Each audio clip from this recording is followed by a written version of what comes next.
Welcome, ladies and gentlemen, to the Dirty 20 podcast, where we talk about D&D and getting better at it, and that's the whole fucking point. That's the whole point of this show.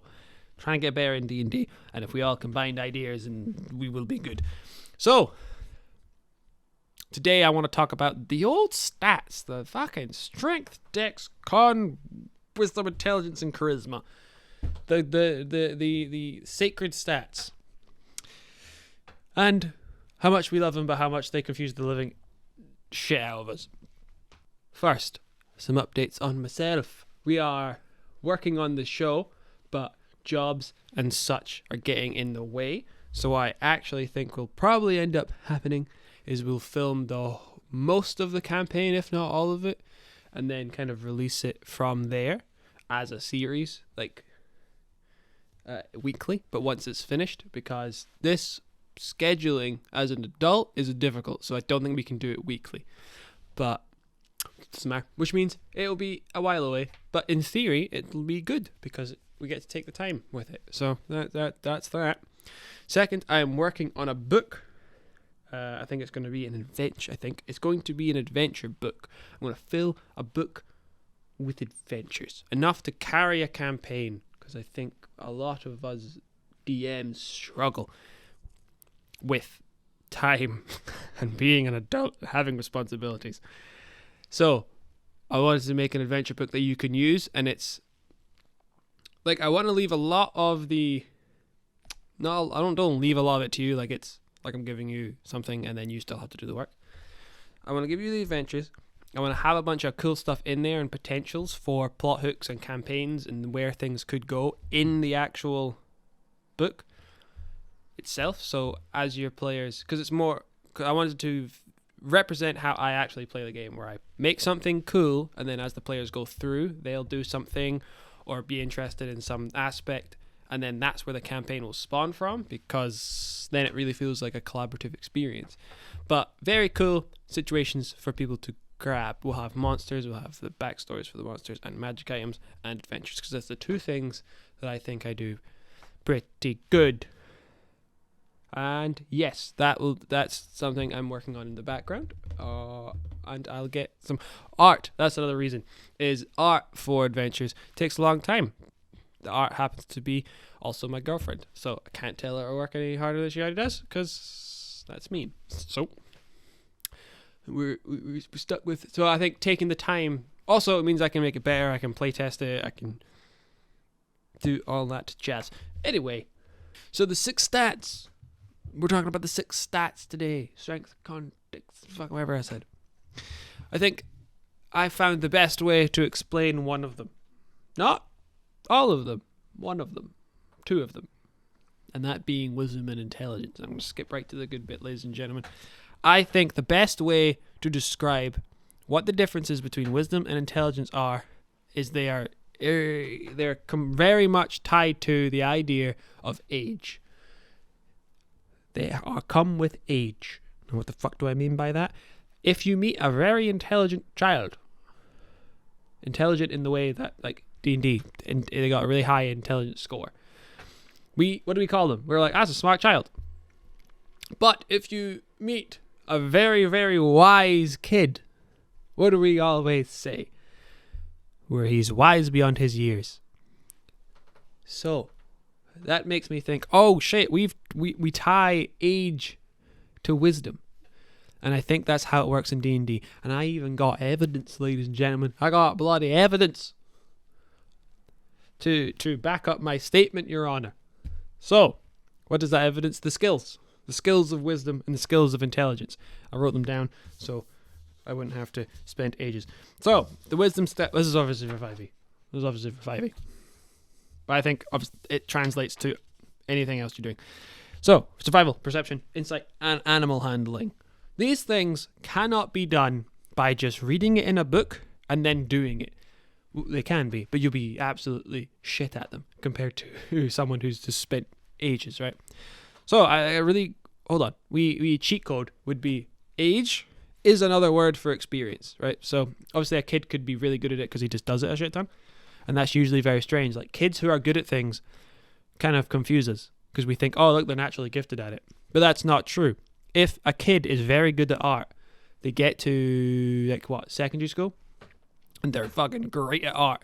We're like, oh, what a natural gift they have. But that's a lie. They've been drawing since they were 5, and they haven't stopped until they were like 15, 16. Like, they draw every day. That's 10 years of trying to do something. Like, it's not natural talent. It's work. Which we don't tie to with, again, it's experience. They've just spent ages doing the thing. So, let's get to the skills, ladies and gentlemen. Survival. What is survival? As far as I understand, it's being in the woods, knowing where the food is, knowing what food to get, knowing how to get the food, setting up tents, right? Making a fire. All these things. You could read, like, how to do all these things in a book, and then you go out to the woods and you don't have a fucking clue how to do it. Because you can know how to do one thing at a time. But if anyone's gone camping, like, it's not as simple. It's not that it's not simple. There's just so much to do, and you've never done it before, which means it takes 100% of your brain. We haven't had the time to let it sink into second nature. Like, if you go on with someone who knows how to do camping and it's like raining, fucking tropical rain, they're like, okay, get the tarp up, get the fire going under the tarp, so then we've got a fire going on, and we know how to get the camping gear out. They know how to keep the camping gear not fuck it, so it doesn't get soaking. Set up the tent, do all that, bada bing, bada boom. You've got dinner, you've got your chairs, you've got a dry place to sit, and you know how to get into your tent without getting anything wet. You know to have your sleeping bag. You know to bring you don't bring a pillow. You bring a not sleeping bag. You bring, what the fuck is that called? A pillowcase. You bring a pillowcase, and then you just shove your clothes in it, and then you got pillows. You don't need to bring a pillow, right? So there you go. That's lots of stuff. You can read this stuff, but there's too much for you to remember at once. It's all down to experience. So when you go camping with someone who's experienced, so on and so forth. Right, so big old description on that one, but you can't read that. You have to do it. So that's the separation between intelligence and wisdom again. The intelligence person knows all this stuff. The wisdom person might not know any of it. Like, he might not know what he can eat or what he can't eat. He just knows that's where the food is. I can go get it. And he knows how to get it, because getting the food is completely different. And he doesn't need to think how to do it. It's second nature. He just does it because he's done it a fuck ton of times. Woo! Okay, next one. Perception. Same thing. If, like, you can see the pattern in things by doing them, I guess. Perception in D&D is usually used for looking at stuff. So that's what I'll use. If you ever watched sniper training, for some reason I know this, is one of their tests is they sit and they look at the forest, basically, and they've hidden things like little teddy bears in trees and stuff. And they do it a bunch, and they have to get a score above a certain number to pass, right? But what that tells me is you can practice that skill. You can practice the skill of looking at a forest and seeing the stuff stick out, which is just, you're practicing your perception. But if you've never looked at shit, you won't know how to do it. There's not a technique to it, but they're like, you don't look at something. You don't look for the thing. You almost blankly look, and then your eye picks up incongruencies in nature, and then you spot what's not there, right? So there is a way to do it. You could teach someone that, but you can't teach them that, right? That's something they learn through experience, which is wisdom. I think another good example is like playing sports. Like, you can't, I think team sports, like on a field, would be a really good one. Like, you can read all you want how to play football and how to be good at football. Oh, shit.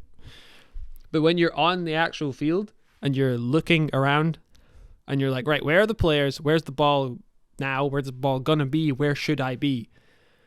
Like, you can't read how to do that. There's so much that goes into that. You need your body to move on its own. Basically, you need to be, you need to not be out of breath. So you need to be fit as well.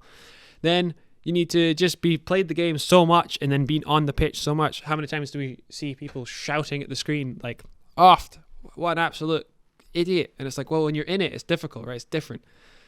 But the good players are in the right place at the right time, even when they're in the thick of it. You can't just read that. It's all about experience. It's all about reps in the thing. So perception is the same thing. I think you could use the ambush.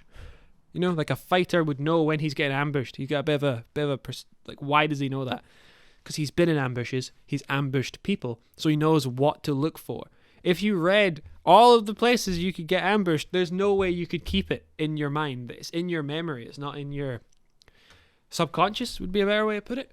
Like, just by doing the thing, you're good at the thing. This is how humans work. We need experience so that we can put a lot of the bullshit that we need to know at the back of our heads, so it does it subconsciously, and then the front of mind can be left alone. But when you've never done something before, everything is at front of mind and you're trying to do all of it, and it doesn't matter how smart you are, it's far too overwhelming. What's the next one? Insight. I feel like this should just be coming together now because I'm a genius. The insight. You have to talk to people. Do you want to know if someone's lying, or you want to get a sense of someone's alignment? Or you want to get a sense of someone, what they're up to. Do they like you? Do they not like you? If you think about real life, talking to girls, talking to boys, like having business meetings, trying to convince people to do stuff for you, trying to get someone to not hit you in the face. Like, all of this stuff needs to be practiced socially. Like, you actually need, like, how do you get good at social situations? You actually need to go do the social situation. Like, that's one of the reasons we think it sounds so ridiculous when kids sound like adults, or when they try and sound like an adult, when they're like, oh, I'm getting old, or oh, this old, you know, or when little boys flirt with old girls and they say the right thing. But it's like, of course you don't know what you're talking about. You're copying someone, right? It's not your words, and it can't be, because you're 10. You haven't been an adult yet. You don't know that these words that you're using. Kind of a strange example, but anyway, that's what we're here for. Strange analogies. So, insight. You could read. This is probably the slam dunk of this my logic of mine. You can't read a book on how to interact with people, and then is this not the pickup artists from a few years ago? They were like, oh, read a book on how to pick up women and it'll just totally work. And it's like, it might work, but what probably worked was going out and talking to women again and again and again and again and again. That's how you end up actually good at talking to women. You have to do it a bunch. So, more ideas of wisdom and experience added together. Animal handling. It's kind of the same as people. Like, you can't read how to help a dog and then go do it efficiently. Like, it doesn't work. I might know how to break a horse and handle a horse, but every horse is different. They all have different personalities and so on and so forth. So you need to kind of have experience in it so you know what to do and when to do it. Experience. Although I will say there might be a little bit of overlap between survival, to be fair. I think it's just survival. Maybe perception, but I'm not sure. Perception a little bit, because there are situations where you'd look at something and you would just like see it because you know of it. Like, I don't know. Landscape stuff comes to mind. Like, if you're perceiving the mountain and can you see it? I don't know, a pass? I don't fucking know, actually. Yeah, I don't know. There's probably examples where you could use intelligence as a perception instead, because you know what you're looking for. It's not an experience thing. You know what it is. But we're going to go into the intelligence skills. So, religion. Same thing. What the fuck has experience got to do with it? If you want to know the Bible, you need to read the Bible. And you need to remember what the fuck it is. What's said in it. To bring up those religion checks, you need to just know. You need to have read the book. Same with... No, not this. This is where nature, right? And this is where it gets funny. There's a very big difference between being like, oh, that is I have no idea what any plants are. That's a stingy nettle. And then you use... That's a stingy nettle. Like, knowing that as one of our plants, don't know if you know that, they're fucking terrible. They sting you and it's itchy. So that's stingy nettle. And then knowing that you can, and then wisdom would be, I don't know what it's called, I just know I can eat it, right? That's kind of, why? Because I ate it and I didn't die last time. Or saw someone eat it and I didn't die. But intelligence is knowing the thing. But if you have the skills in nature and you know the names of stuff, and you know, I think this is actually quite a good separation, nature and survival. Like, knowing the tree, like, that's a silver bark or the fuck, and then that's oak, and then this is that, and then it's like, oh, make a tent now, quickly, and it's not the same thing, not the same skill. I know how to put up my tent, but can you do it fast under pressure? It's like, nah, but it's not intelligence. We're just not using intelligence at that point. We're using, obviously humans are more complicated than 6 stats, but we're using wisdom at this point. What's the other ones? Investigation, right? This one I will say is the one that I think has the most overlap and is the weakest part of this argument of mine. Because deductive reasoning is kind of how investigation works. Like, you see the things, you have all the pieces, and then can you put them together and come up with the answer? Like, that is definitely intelligence. Like, how well can you sort out facts, and then what's the missing part would be one. But I also believe like detectives, for example, they're investigating a crime, but how similar are people? And like the butler always did it, or if someone dies, it's always someone they knew. Like 90% of deaths or something are people we know. Something crazy, some crazy stats. It's probably not that high though. I bet it is. Not googling it. So that a lot of wisdom comes into that, right? They've just done it so many times. They're like, it's probably the boyfriend, and they, and if the stats are to be believed, 9 times out of 10, they'd be right. But there is a lot of actual brain power that can be used because we're playing D&D now, and then you kind of understand the languages of all the gods and languages of Arcana, and then you look at a wall and you're like, oh, there's a puzzle here, I can solve this. Because you know the stuff is not necessarily experience, it's the fact that you have the knowledge in your head and you're using that knowledge, not the experience of the knowledge, but it is sort of experience because you had to sit and read the books. It kind of gets a bit lost in the investigation one, but I still think it's okay being a stat of intelligence. History. Same thing. You can't know the history unless you know the history. Like, that's intelligence. You read the book. So, oops. It's not tied to age. You can read the book at any time. It's not tied to experience. Once you've read it, you know it. Well, sort of, unless you forget it. But then you're not an intelligent fellow, are you? And Arcana. Arcana's magic, man. I don't know. Like it's magic. Like, it's a made-up thing. Like, it would make sense that you need to read the spells, know the spells, and know magic. And magic is something that you don't feel, you know it. Which is kind of confusing, because, like an Arcana check, if it's feeling magic, I don't see how that would be intelligence. You know, if you're like, does this thing have magic? It's like, oh, do Arcana check. I'm like, but I'm feeling it. How is that intelligence? I'm feeling the magic.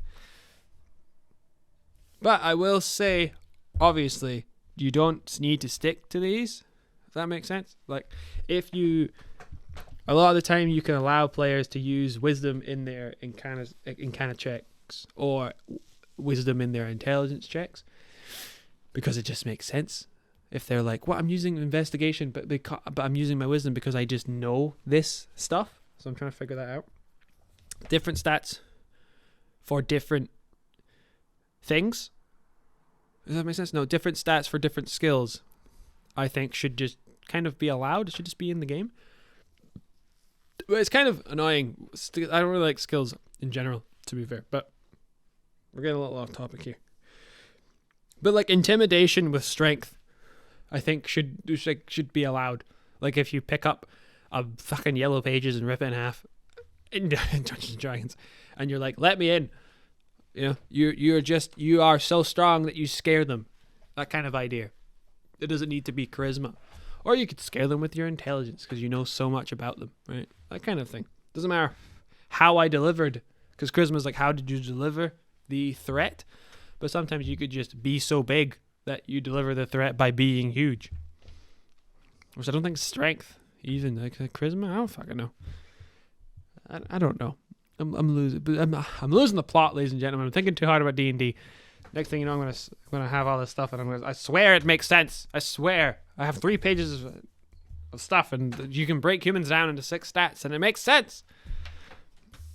But anyway, that's my theory on intelligence and wisdom, and how I think you would separate the two of them into something that would make roughly more sense than... What's the other 2 examples? The other 2 examples are book smart and street smart, for obviously intelligence being book smart and street smart being wisdom, which is pretty good at its job. I don't think it's great, but it's good. And fruit salad one, where it's like a strength. No. What the fuck is intelligence again? Knowing a tomato is a fruit, and then knowing tomatoes are fruit, and wisdom is knowing that you don't put tomatoes in a fruit salad. I think that's the example. Or I'm like, that does kind of work. But I think wisdom is age. My knee. Wisdom is age, and intelligence is you've kind of read it. It doesn't matter when you read it. That's my 2. But anyway, let me know what you think. Let me know if you think this is fucking stupid or not. Anyway, next thing. And also, people in the comments can give you advice as well. So this is a fucking genius idea, really, by us. You can help answer the question, which means we get more people helping other people, which means we play better D&D. And that's the whole fucking reason I began this thing. So, I have 4 players and I have... Right, so I was going to read out the whole comment, but basically... Should I read the whole comment? He's not good at using items or giving one-off items. And then the items seem to feel very repetitive. And he's not very good at coming up with new ones. So he wanted some advice or some literature to reference. It would be greatly appreciated. And I said, he's playing Ghosts of Saltmarsh. Ghosts of Saltmarsh, which is pirates, basically. I think. Hope. So I said ICRPG. Right. That's a very good fucking book. The items in it are great. There's like 3-4 tables of items. Shoddy loot, epic loot, normal loot, and then sci-fi loot or something like that. So if you really wanted to mix it up, you could put like a fucking laser gun in your fantasy game. I can't imagine it getting repetitive. And yeah, I was like, I can't imagine it getting repetitive. Like what? Like how often do you give? If you give them a magic item every session, like what's happening? Because I think that's madness. He said I have 4 players and each of them have 1 to 2 magic items when we first started. Personally, I think the repetition is coming from me sucking as a DM. Probably not as bad as you think, and not being able to vary the story enough from previously played one-offs. They have a settlement and a ship in Saltmarsh, and I'm using that as a starting point, and it's just been fetch quests and kill quests after the adventures in the book ran out. They are still having fun, but I'm trying to ramp it up if possible. Get them in a longer encounter than our normal 1 to 2 sessions. Or else I appreciate it. Right. So, my Fitzpatrick. Wait a minute. Is that not an author of The Great Gatsby? Oh my god. No, I didn't think her name was Fitzpatrick though. Anyway, getting distracted. Right. Right. So I was still confused when I was reading this, and I was like, this is too big. This is a fun question. But I think they have a settlement, and they have had the settlement for a while, and then they're going out, doing a bunch of quests, and coming back. And that's all you've really got. And you kind of like, oh, I suck as a DM because I can't think of stuff. But I think you need to... My advice, I think, at this point, because I don't know how long you've been playing for, but I'm assuming you've been playing since the Adventures in the Book ran out, so for a bit. He said the players were still having fun, but he wanted to like mix up a little bit. I hope you said that. Did you say you mix up a little bit? Yeah, ramp it up if possible. You gotta fuck with the status quo. I did this in climactic boss battles, which are like sex. You wanna fuck with the status quo. You wanna like destroy the ship, or was the maroon them? Is that the word? Maroon them on an island, and they have to figure out how the fuck they're gonna get off, or cause a signal, or there's cannibals on the island as well, and then there's a secret old society that live underground, and there's ancient tech there, like something. You know what I mean? Like some shit has to happen to them, and it needs to be a long process to get out of said shit, or have their settlement be attacked by something because they've been making so much noise that clearly they have tons of money, so someone has conspired to get them, which now puts a target on their back. There's a big fucking pirate after them, and he can cause a lot of damage, and he blows them up, and then it's a game of becoming underdogs once again, and fighting your way there, which you can set up over a few sessions, because it sounds like you've got players that you can like meet often. Did he? Because you said you've been playing for a few years. Did I say that? Did you say that? Doesn't matter. Not the point. So yeah, you can like fuck with stuff, right? That's my advice. Like fuck with something. You want to ramp something up? Fuck with shit. Change it. Because I said big boss battles change the status quo, right? Your status quo has been established, and that's kind of it. And the people are playing, and it's kind of fun. If you want to ramp up the story, change it. And then I would advise, which is I think works wonders for me. I think it's good advice for newer DMs. But I also think it's good to return to the roots as a big, long, preppy guy who spends... Not me. I don't do this. Although I've started with the game I'm playing, I've started thinking like, oh, long term. Not the point.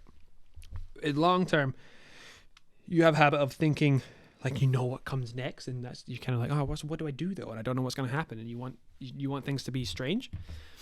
Prep one session, prep it to be super fucking exciting. Like they set sail and immediately get attacked by a kraken, which cracks the ship, which means they're gonna sink, which means they have to stop at an island, which means they have to, they got crew. That could be pretty wild. So they have a crew, they have to stop at an island, and then there's, like I said, there's cannibals on the island, but there's also a secret underground society. Nope, ancient civilization underground. And then how do the players find out about the secret underground society? So we're probably going a bit too big now, right? So slow down. Kraken. That's going to take fucking ages because they're going to fight the Kraken. The ship's going to get hurt. How do you fight a Kraken in the fucking sea? I have no idea. You could even destroy the ship. Like, fuck it. Just destroy the ship. But it depends how good their ship is. I don't know the 5e stuff for fixing the ship. But if they succeed, the ship is going to be damaged. So they need to stop and repair. If they fail the encounter, the ship is destroyed and they end up ruined in an island. And then the cannibals on the island, because that's always fun. But the cannibals, they can speak, right? They're not just kill. They'll attack them for a bit, and then they'll be like, yo, these guys are fucked, dude. Killing us all. Because that's probably what's going to happen. So we'll do some basic sign language. You want food, come to the thing, we want to talk to you. Talk to, and make it very, like, broken common, and they speak some cannibal language. They go there, then maybe they have a problem that they would like to solve, and then they have wood that you want or something. They need to fix a ship, or they got a raft that you can use to get out of there, and then they kill. Like, who knows? Like, no one knows what's going to happen after that. But my point is, that's a lot of just absolute rambling, which is what we're here for, ladies and gentlemen. So the point is, you've prepped this thing, and you're like, I don't know what's going to happen after that. But when they're probably going to do something else along the way. Like, they'll probably find the captain and take him hostage. Or they'll end up on the cannibals and they'll just keep fighting. And then now they've escaped, but the cannibals are a constant problem, Maybe they just, I don't know what they fucking do. Maybe they pray to Jesus for a boat and then they get a boat because they're roll 20. Like, no one knows.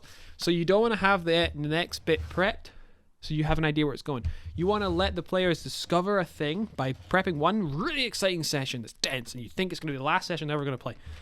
So the most exciting stuff happens. You've got most exciting stuff happens. You got some roleplay, you got some combat, you got exploration, you got near-death experiences, and then they get to an end point, and you're like, holy shit, what's happening next? And you're like, I don't know. And then you prep off of what has happened. Because I think by doing that, you can stretch out, not in a bad way, but they're on an island, they fight some cannibals, and then you say, hey, I want to see the chieftain. And then they start and then you end it there. And then they start discussing what they want to do with the chieftain. Do they want to kill him? Do they want to fight him? And then that kind of... And then as you're thinking on that for a week, like, what's the next session going to be? You can then prep what the cannibal wants and what does he have? And is there an ancient society or is there not? Is it just a cannibal story now? And you can think, are they going to try and become the leader? Who knows? And then when something happens in the next session, it's going to end and you're going to be like, right, what happens now? And then you can... It's not that you delay them getting off the island or getting a boat. It's that you can always add cool stuff to it that kind of sets this up as a real adventure. And then you've got yourself like 5, 6, 7 sessions of just being on an island dealing with cannibals. Because you can get a lot out of a little in D&D. I've watched one of my friends not do that very well. He's a very creative boy. But he did, like, there was clones of us. And there was a time-dilating pyramid. So when you walked in it, a certain amount of time passed. Like, time dilation. So, like, it was in town, 5 years had passed, and 1 day had passed from us, type idea. And then in there was clones of us. The actual temple that I was in was fucking alive. And then when I got out of that situation, there were some naked cultists in this fucking forest. And then I got back to the fucking village, and a fucking ship fell out of the sky. And I was like, dude, this is far too much. This is far too much. Like, I've not got a grasp on, I don't feel like I'm doing anything. Things just keep happening. So, like, I don't feel like anything is in my control. So then when I was speaking to him, I was like, right. One of those ideas was amazing. Any one of them. Like the fucking pirate ship fell out of the sky, so dimensional travel's happening. The dungeon being alive in itself is cool. The time dilation is cool. The clones of us are cool. The naked cultists are cool. But like one of those you could drag out for like 20 sessions, 15 sessions, 10 sessions. and you're stuck with one. So when I'm talking about prepping one session on the Cannibal Island, you could run a Cannibal Island adventure for like ages, and that'll completely mess up the status quo of these players. And like before I said with the big bad guy just coming and fucking decimating their settlement, if it's possible, obviously they could have like a castle and it's really well guarded or whatever, but you can still fuck them up. Yeah, I don't know what they have, so it's hard to say. But let's say something comes along and they get into a fight and it like fucks them up. You see it a lot in stories, right? Like, another answer is like read books and watch movies. Like a lot of the time they take the protagonist and put them back down. Like if you've ever read Conan, it happens most of the time. He always has something and then they take it away from him and he's back at the bottom. And then he works his way up because that shit's exciting. That shit's cool. That's how it works. You see it a lot in movies. There's a reason underdog stories are just our jam. It's a fucking species. So that's my advice. Take what the players have and pull them back down. And if you don't feel comfortable just getting rid of everything that they have, you got a perfect situation because you're on a boat and just maroon them somewhere and now they're down, but then if they get off they go back to the way the status quo was, but you had a whole adventure that's like 10 sessions dealing with cannibals and underground ancient civilizations. And then they could maybe go down, deal with the ancient civilization, get themselves a coolish boat, but then they set off something. So now there's like, I don't know, they set off something and an ancient skeleton pirate futuristic dude has a cool boat and then he now starts fucking stuff up and now they got a new big bad, right? So it's because of their actions. Because you ended up there and you were like, fuck it, I'm deciding this. Because they set up, you know? So that's my advice to you, Fitzgerald. What's the person's name who does The Great Gatsby? But I've never necessarily, I've been in a situation before actually, but not very often. So if anyone else has comments or comments or ideas for this kind of thing, leave it in the comments below. Help Fitzpatrick out. What was his name? No, what's her name? FG. That's gonna really annoy me. I really want to know who wrote The Great Gatsby, right? Is FG Fitzpatrick? F. Scott Fitzgerald. It's not even the same fucking name. Never mind. Never mind. Anyway, thank you for listening to the Dirty 20 podcast. Send me more messages of questions that you have, and if there is comments, and if you have any questions, or leave a comment down below, and I will get to it at not even some point. I'll get to it because these questions are wonderful because it really sparks my brain and starts making me think, how the fuck does this game work? And it's good deep thinking. And then when we answer questions, you can leave answers in the comments for the people who have the questions, and then people can get smarter. We can play better games of D&D as we go. Thank you. Stick around for more episodes, exciting episodes of Dirty 20.